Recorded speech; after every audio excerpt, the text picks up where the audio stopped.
Good morning. We begin our time together in song. Let us join our voices together in Enter, Rejoice, and Come In by Louise Raspini.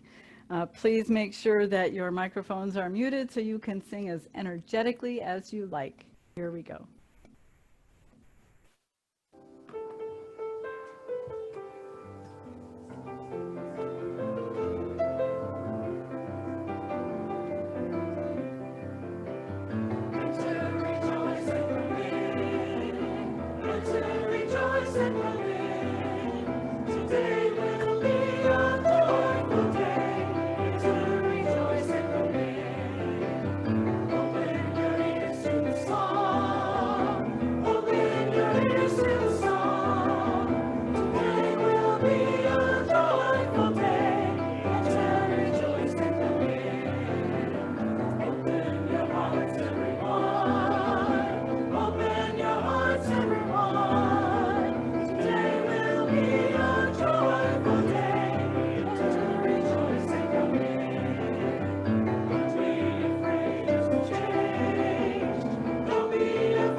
Good morning and welcome to the Unitarian Universalist Congregation of Gwinnett.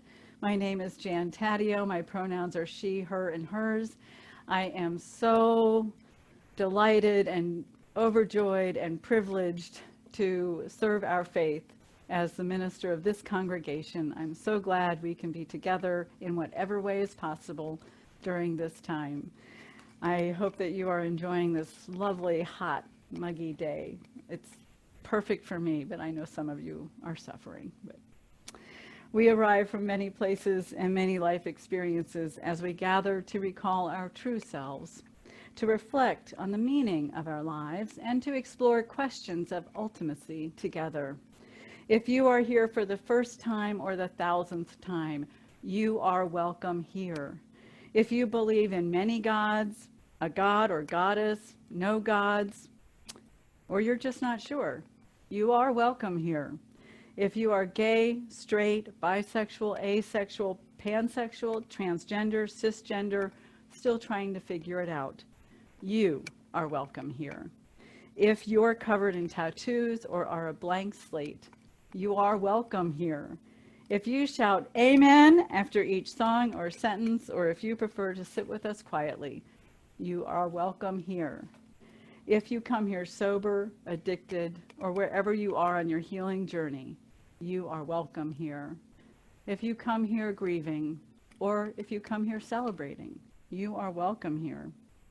Your whole self, all that you were, all that you are, all that you long to be, is welcome here, and you are right where you should be. In a room full of compassionate, thoughtful Unitarian Universalists ready to meet you where you are home. If you are a newcomer this morning, we welcome you and hope you will indeed find your spiritual home here with us. We are becoming a radically welcoming sanctuary in a green space. We foster spiritual growth as we joyfully nurture connections and community within our walls and beyond. If this is your first time here, I encourage you to join us several times virtually and in person when we are able to gather again to experience the full flavor of this congregation and this faith tradition. Come be curious, courageous, and compassionate with us.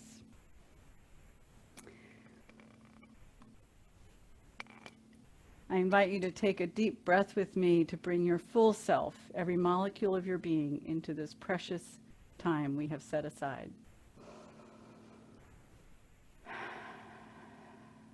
And again.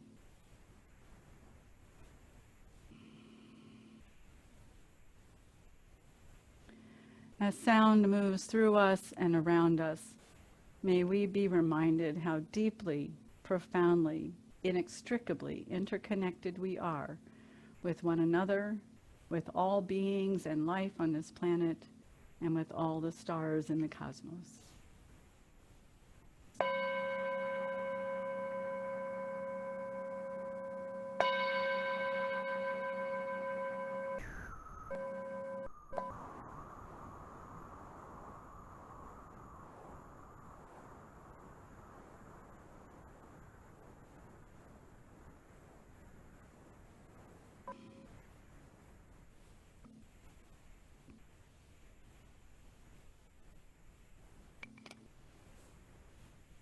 Our opening words this morning were written by the Reverend Gretchen Haley. Every little thing that breaks your heart is welcome here. We'll make a space for it, give it its due time, and praise for the wanting it represents, the longing for something more, some healing hope that remains not yet. We promise no magic, no making it all better, but offer only this circle of trust, this human community that remembers, though imperfectly, that sings and prays, though sometimes awkwardly, this gathering that loves, though not yet enough. We're still practicing. After all, still learning, still in need of help and partners, still becoming able to receive all this beauty and all these gifts we each bring. Come, let us worship together. And I invite you to get your chalices. If you don't have them right there ready for you, go ahead and grab those while I get a match. Or you can make your own little hand chalice like this, and your face is the light, or your heart is the light. We light our chalice with these words by Reverend Maureen Kaloran. For every time we make a mistake and we decide to start again, we light this chalice. For every time we are lonely and we let someone be our friend, we light this chalice. For every time we are disappointed and we choose to hope, we light this chalice. And now it's time for our Wonder Box. Being Unitarian Universalists, we have a way to express a visual example of our curiosity here.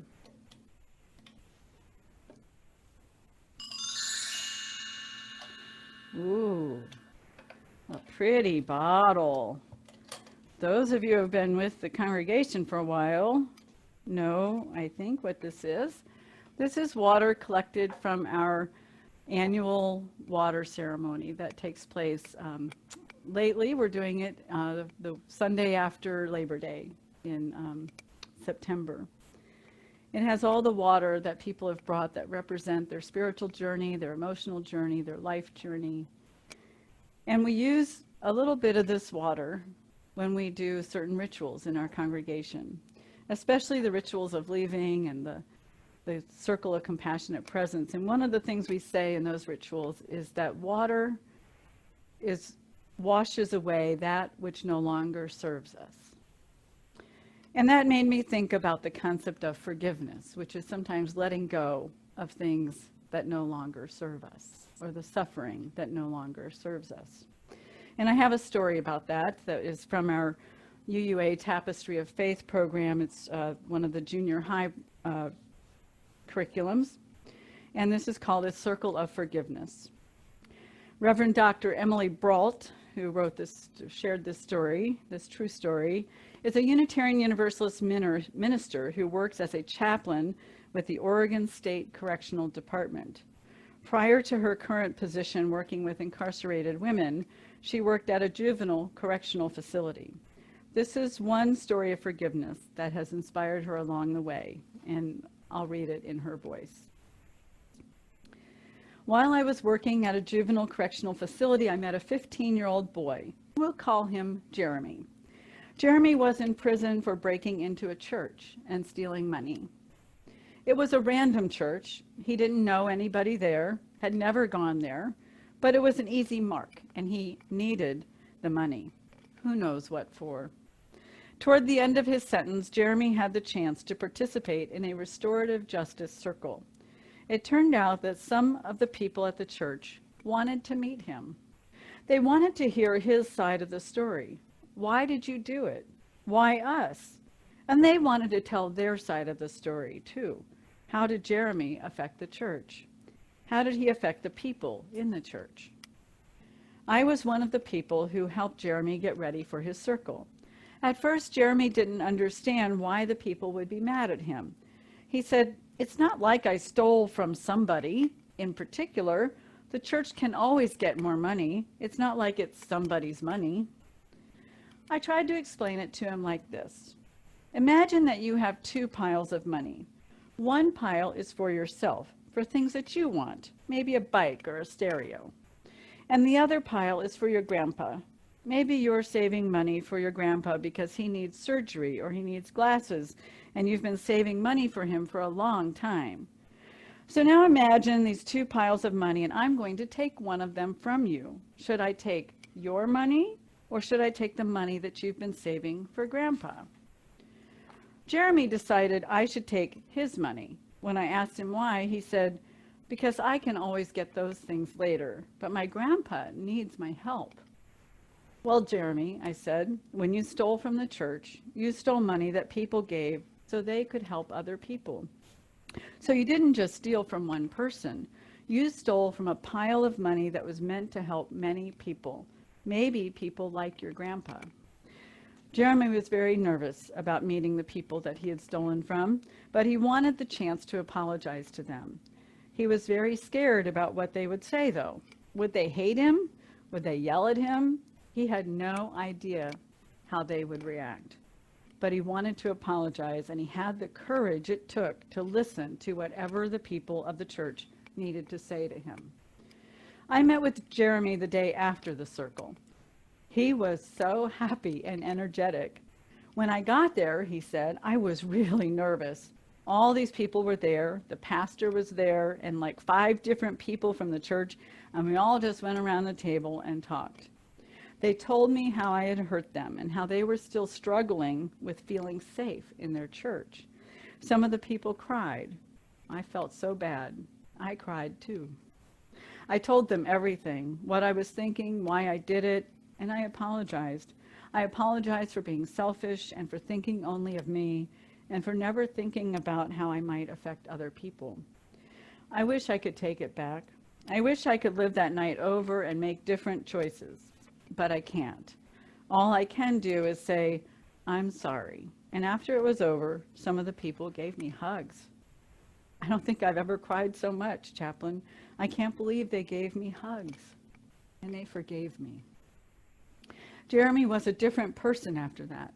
Something changed in him, something big and important. He talked about his experience in that circle for months. He talked to other guys in the prison. He talked about choices and responsibility. He talked about how our actions affect others even when we don't know it. And he talked about how grateful he felt that he had a chance to say he was sorry and start again. I lost touch with Jeremy after he got out, but he will always impress me. I hope that church was as transformed by the circle as he was. May we all have the courage to face our hurts with gentleness and hope.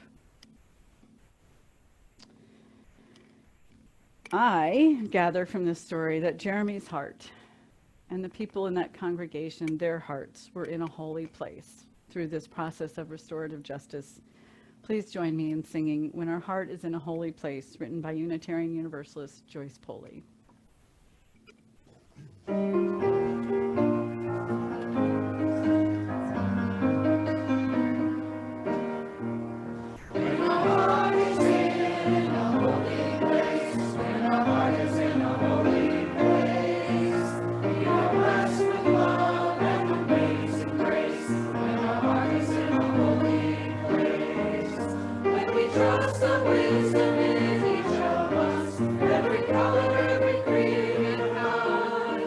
Every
open the doors as far as they will go.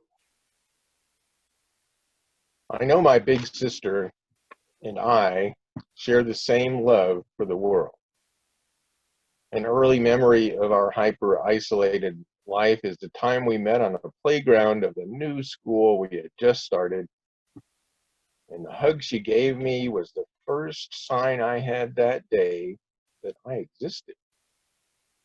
We shared so much of our young lives that we have an innate understanding of how and where we connect.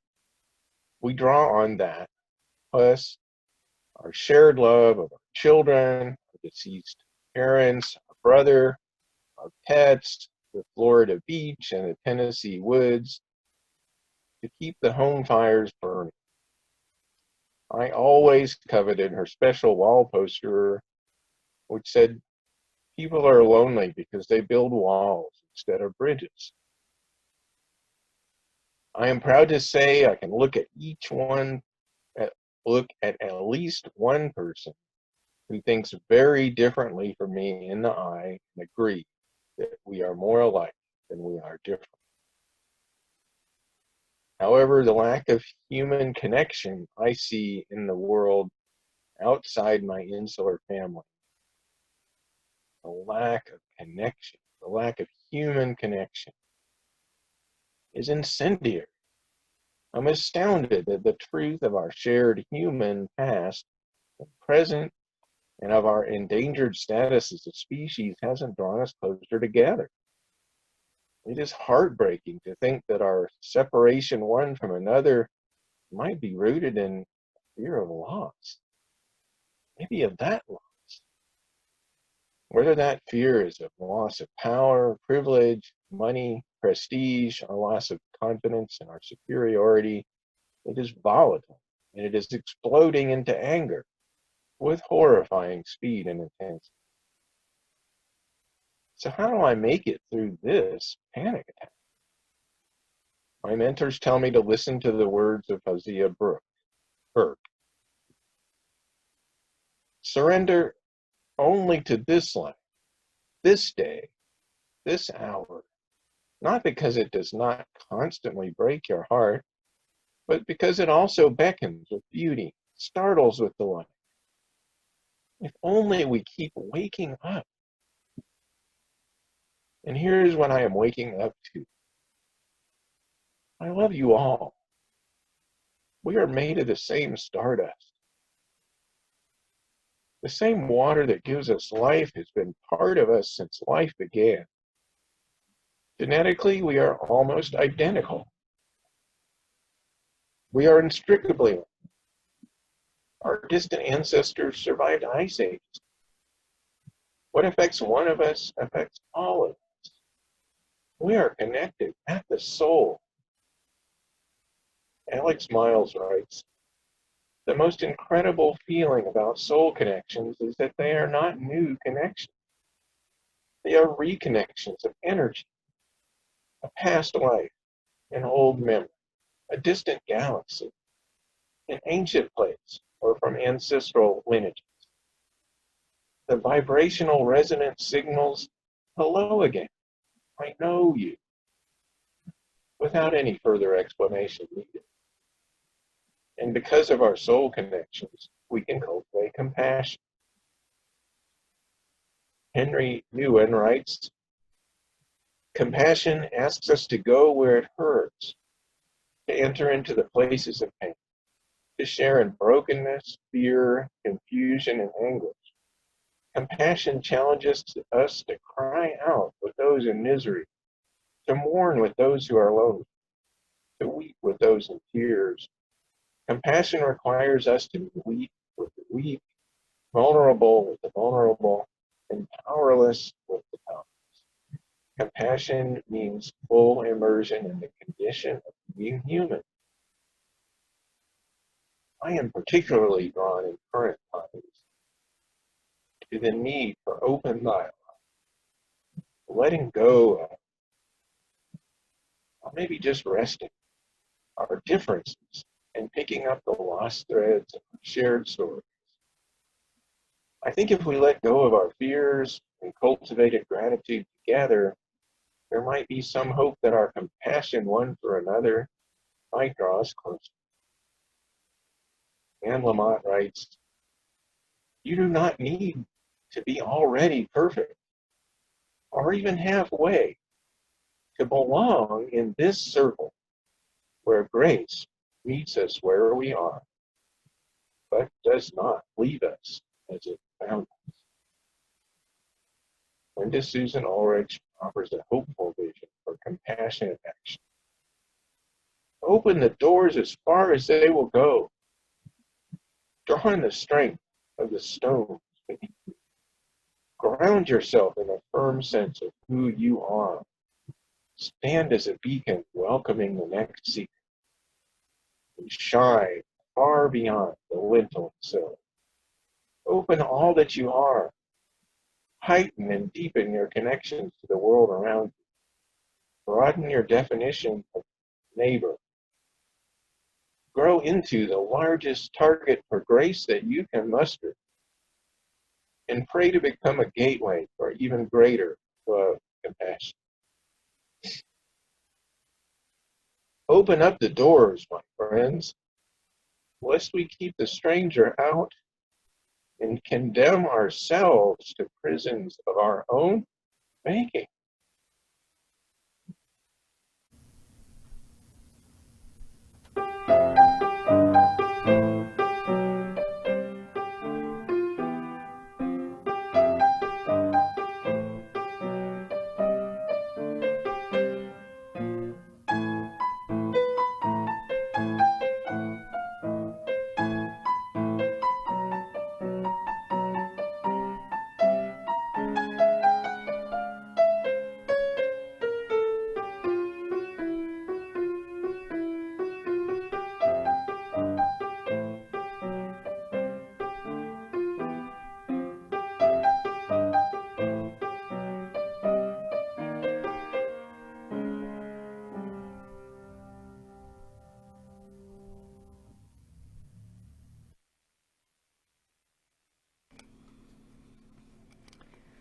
Thank you, Bill. I had a hard time coming up with what to add to Bill's words because he really touched on so much about compassion and gratitude and forgiveness. But I have a few things I'll just pick up on that he said that I'll build on a little bit. In some ways, I feel like my life has been a study in forgiveness from both sides. On this Father's Day is often when I stop to reflect on the relationship with my father, and there was abuse and there was love, and it was hard to figure out how you could have both. And after many years, a lot of therapy, a lot of work, a lot of spiritual work really was what did it. I was able to recognize that my father was human.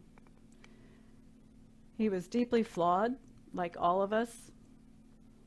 And I had the ability to, fortunately, to talk to people in my wider family and find out more about his life and what his growing up was like. And I just developed a deep sense of compassion for the suffering that he experienced.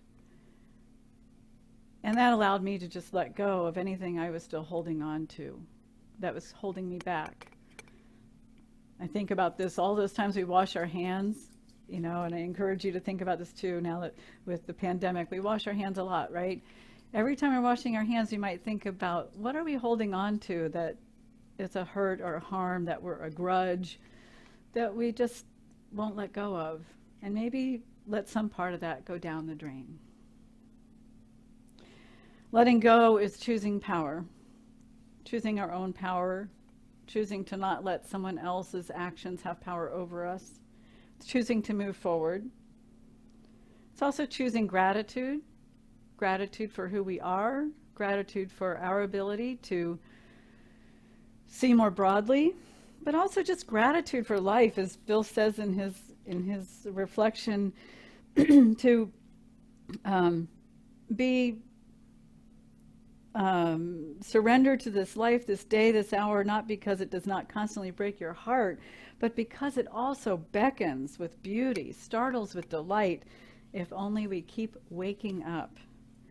And waking up is a little bit of an Eastern concept. There are some, being woke is certainly a thing here lately, which I wouldn't even say is a Western concept because it still comes from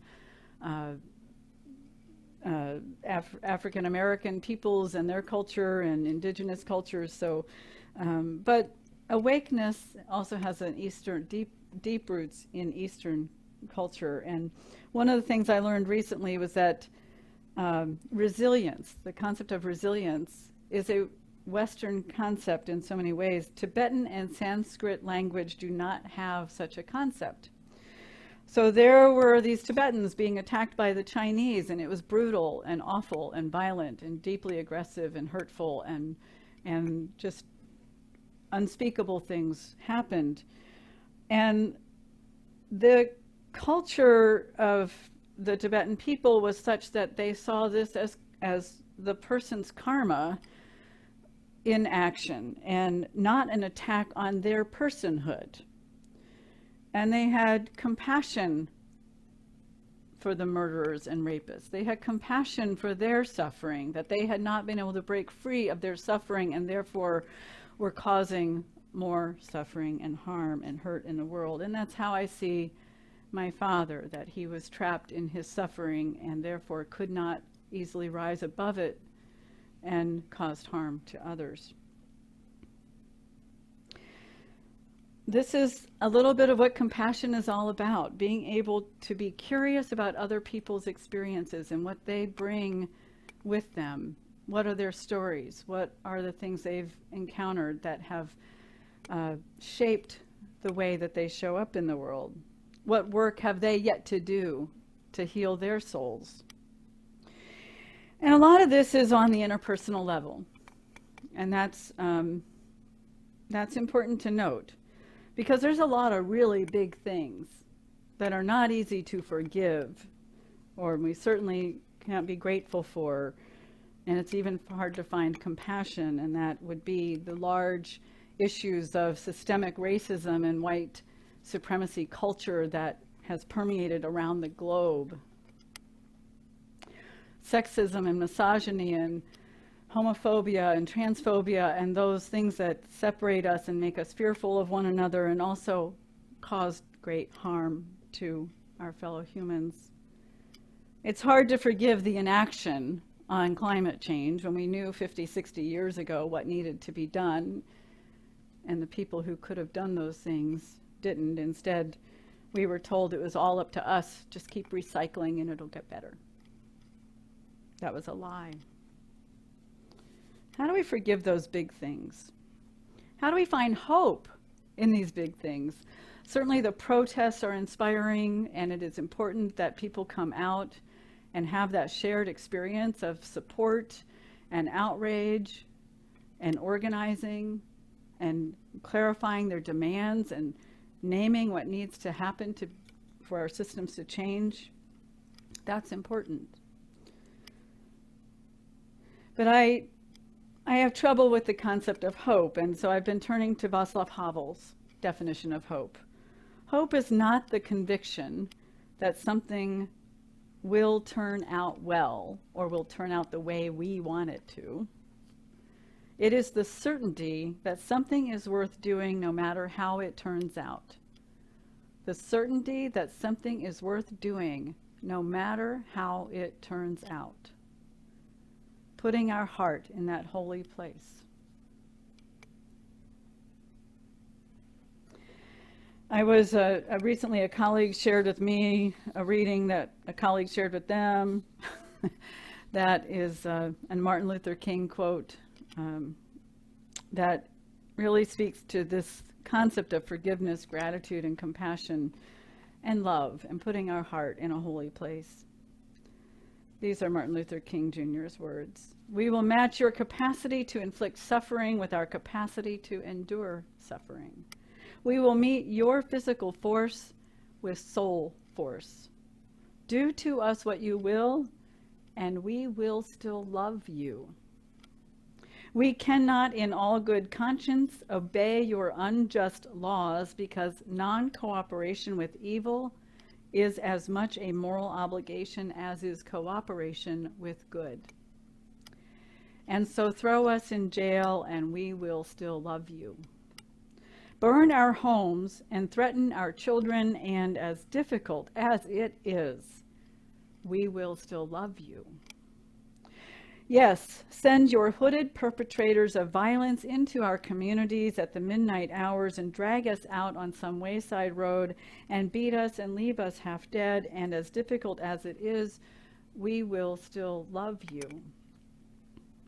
But be assured that we will wear you down by our capacity to suffer, and one day we will win our freedom. We will not only win freedom for ourselves, we will so appeal to your heart and your conscience that we will win you in the process, and our victory will be a double victory. Now, these were words that Reverend Dr. Martin Luther King Jr. said to white people. And I feel good saying them because I think I'm one of those people whose heart was appealed to and my conscience has been won.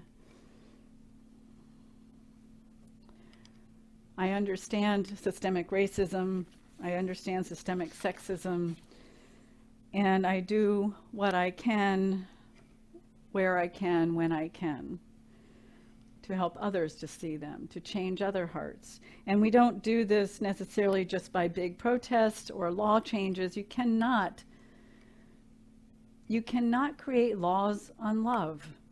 That is a heart and soul creation. The only way to build this capacity for bridge building is to be in relationship with people. And it is one of the scariest things, apparently, for us to do, to be in relationship with people with whom we have disagreements. It is so powerful that Bill has this relationship with his sister, though they don't agree on a lot of things. They have a shared ground on which to build and grow and keep strong that bridge between them. So this is our work, to build bridges, to live into that definition of hope that something is worth doing no matter how it turns out, without being attached to any particular outcome, doing it because it's the right thing to do. We will build bridges until the walls are gone and our profound interconnectedness is made real, is felt, is a lived reality. We go forth and build those bridges in every little way we can. May it be so. One of the ways we build bridges is to hear one another's plight, to lift the veil that separates us. And we do that here where we are working to create a model of the beloved community, where we care for one another and support one another. We each arrive here holding joys and sorrows, triumphs and disappointments. We set aside time in this communal virtual space to honor that which we carry in our hearts, to celebrate together and to grieve together. If you would like your joy or your sorrow shared aloud in the service, please share it in the chat space on Zoom, and our pastoral care associate, Bill Benshoff, will read them aloud as I light a candle of compassion to lift your joy and sorrow into the collective consciousness. I invite us now to enter into a time of silent reflection as we create a container of compassion to hold all our joys and all our sorrows.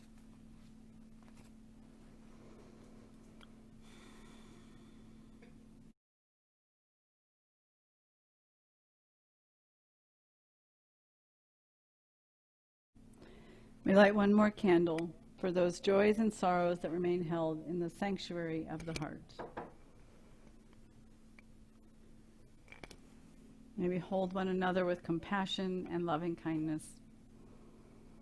Amen.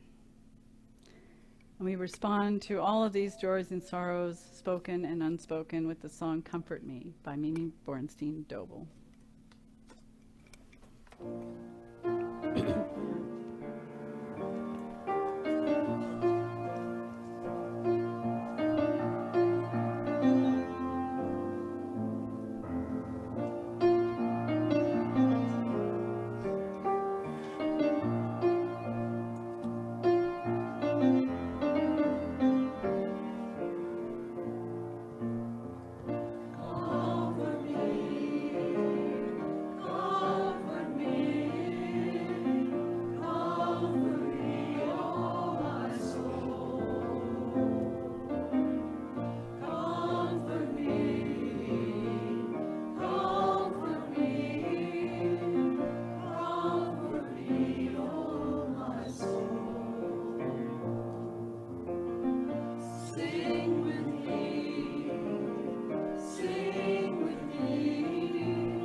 Our congregation is committed to creating a more compassionate world, and to this end, each quarter we split our plate collection with an organization selected by the Give Away the Plate Committee.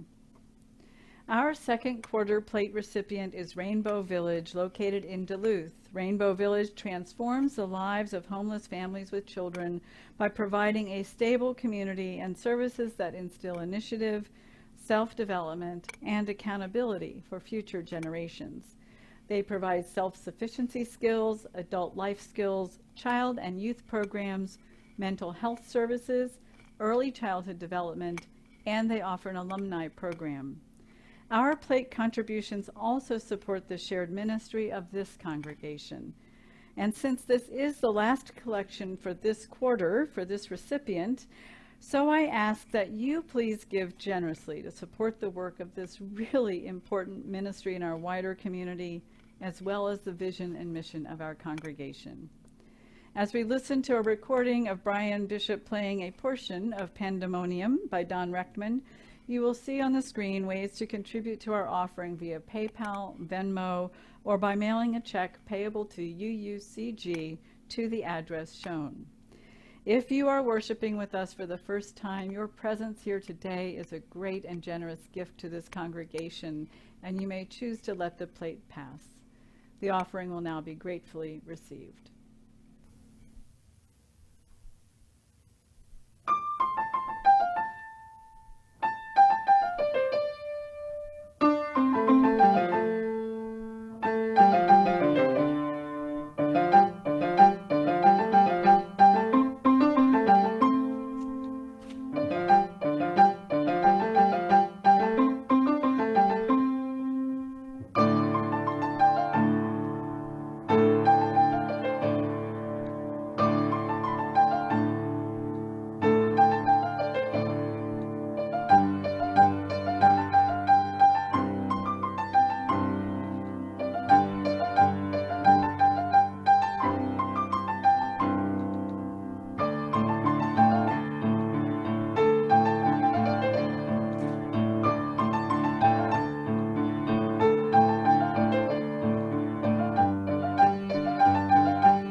May the generous gifts received today move us towards realizing our vision of a more connected and compassionate world. I'm grateful for your gifts to this congregation that help us to sustain this ministry that we share. Also grateful to Bill Benshaw for his contributions to this service, and to Justin Miller for managing the Zoom room today, and Russ Taddeo for running video and sound. And now is the time for our call to connection. Please seek ways to connect with other people in the congregation between Sundays. It is so valuable to keep those connections going. If you are new to our congregation, I encourage that you please text welcoming to 678-931-8228. That number is on the screen. You will receive a few texts and emails for a few weeks to guide you in connecting. So just text that word welcoming to that number. Also, if you'd like to receive our weekly e-news, you can send an email to info@uucg.org and ask to be added to our weekly email list. And please check out our website for upcoming events. And there is a link at the bottom of our homepage to register for events. And that will help you to get connected with the various activities that we're offering. And check us out on Facebook if you haven't already. Also, if you're new to our congregation, we encourage you, that you're pretty new to this congregation, whether or not you're new to Unitarian Universalism, we encourage you to come to UU 101 to learn more about our congregation and about our larger faith. And also today, both of these are offered today. The UU 102 is the Path to Membership program that I lead for those who have already been through UU 101 and are interested in learning more about what's involved in becoming a member of the congregation. Both of those will start at 12:30 this afternoon. And the links for those are on our website calendar. So you can go to uucg.org and click on the calendar and go to today and find the links for those activities. A reminder to everyone that next week we're going on a field trip together. We're all going to visit the Unitarian Universalist Association General Assembly. It would be taking place in Providence, Rhode Island, but it's not. It's happening in your Zoom room, in your Zoom space. So there is a link on the page right now, which is the link for that service. But it will be published in our weekly e-news and on our calendar. So next Sunday, worship is at 10 o'clock. That's 10 o'clock. And we will be gathered in worship with probably 5,000 or more Unitarian Universalists from around the country, probably around the world. And I hope it's a lot more than that. I hope it's 10,000 who come to worship, because that is a public event. So please join us then. And then afterwards, we will gather for a virtual coffee hour here in our Zoom space we can talk about what we heard and our experience there, and also just connect with one another about our lives. Next Saturday is our first UUCG property work day. And then we have another one on July 11th, both from 8 to 11. Please register. We are trying to keep the number of people involved to 10 or under. So please register so we know who's coming and can keep track of how many we're expecting.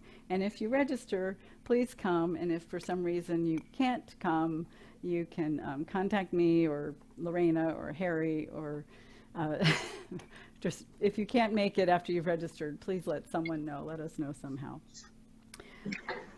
Also, some other things you can do, I just keep lifting up GwinnettCares.org. If you do end up volunteering through them or providing snacks or meals or donating food and supplies, let us know. We're wanting to know how people are engaging in the wider community.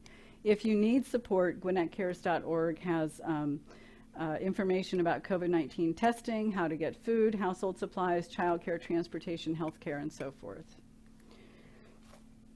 There are several opportunities to connect this week. Please note that I am not holding the noon congregational check-in on Wednesday, because I'll be involved in a UU Ministers Association event and then going right into a Unitarian Universalist Association General Assembly event. So no congregational check-in on Wednesday at noon. However, Thursday happy hour is happening, and the more people who come, the happier it will be. Bring whatever beverage you like, and come and chat with other people from the congregation and get to know one another a little more. A very wonderful way to get connected is through our covenant groups. These are small group ministries of 10 people who gather for 8 sessions to explore their stories, to find meaning in their experiences based on the monthly themes that we offer. They are wonderful experiences. You get to learn how to be really comfortable with some silence while you consider the readings that we share and think about your stories and the meaning in your life. And then every person has dedicated time to share from their experience. So please go ahead. It's not too early to register for our fall covenant groups, which at this point we are expecting will be virtual. So go ahead and sign up, and they are limited to 10. Check our e-news and our website for other events that are coming up, and get involved. Seek out ways to connect. Our family faith development takes place now on Wednesdays from 4 o'clock to 5 o'clock. It's an opportunity to explore our UU values and our faith in action and our monthly themes. And so please come. It's a great way for the kids to connect and for the parents to connect as well. So look for that. And also, if you have children at home, we have, and actually this is for anybody who's a fidgeter, because I tend to be a fidgeter too. So we have virtual intention table activities that you can look up before the service to gather some materials and maybe print some things that can be colored that are related to our service. And we also are offering weekly resources for family faith development. So look for those things. Our equal exchange coffee, cocoa, and chocolate is still sitting in there in the sanctuary looking for somebody to gobble them up. So if you are in need of coffee, cocoa, or chocolate, text equal to that number, and I'll be in touch with you about how to deliver that to you. And our auction is continuing online. We just continue to auction things after the services, and maybe we'll come up with some other ways that you can sign up for various events for a small charge. And but we need you to offer those events. Maybe you want to invite people to a Zoom space to share in lessons or a movie night or a game or making some food together in each of your places or some kind of services that you can offer. Maybe you want to teach somebody how to use Zoom. We also are taking up donations of fine art, gift baskets, activity baskets, collectibles, things like that. And next Sunday, again, I'm reminding you in case you missed it when I said it earlier, next Sunday, we're meeting together with Unitarian Universalists around the world for worship, and then coming here for our virtual coffee hour. And now please join me, you can rise in spirit or body if you like, as we say together the words we say as we extinguish our chalice, followed by our closing song, Love Will Guide Us by Sally Rogers. We extinguish this flame, but not the light of truth, the warmth of community, or the fire of commitment. These we carry in our hearts until we are indeed together again.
Beloveds, please continue physical distancing and staying home as much as you are able. We believe in science and know that this virus is real, and it is spiking again. Yesterday we had a record number of cases in Georgia. So please be careful out there. Wear your face masks, wash your hands, go to protests if you can, but be so careful if you do. You are each so precious to me and precious to each of us. So please take good care.